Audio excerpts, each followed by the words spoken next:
我若去到南部食饭岛，除了这菜色澎湃以外，上届城我目睭的就是这底菜盘啊，种足大底。一寡山珍海味也着爱这盘来配，互物件变搁较好食款。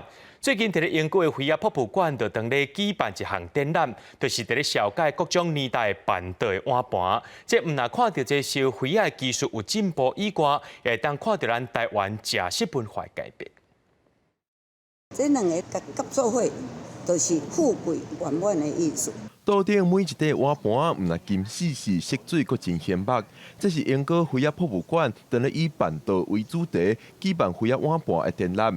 毋但邀请英国在地侪创作者参与，也有展出馆内上老1940年代的典藏，通看出台湾收费技术的进步。即摆飞亚的品质较好。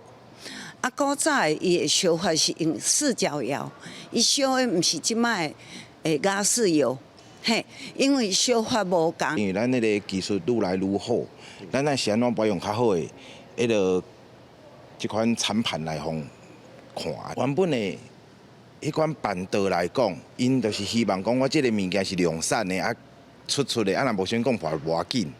但是咱即摆追求的是迄款较精致的。苹果早认为办桌爱看起来澎湃请赢，所以拢用大底碗盘底大鱼大肉。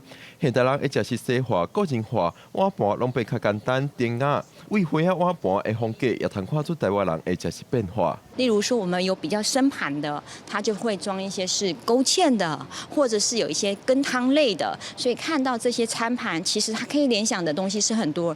为展览当中发现消费技术的进步，办桌碗盘顶悬的花草通更加有路，也看到台湾办桌文化为大家斗阵食大菜，行到一人一份套餐式的食食方式。透过以飞亚出名英国在地艺术家的创作，加博物馆的典藏，通互各年龄层的民众想起属于家己年代的办桌基地。记者温兆水新北报道。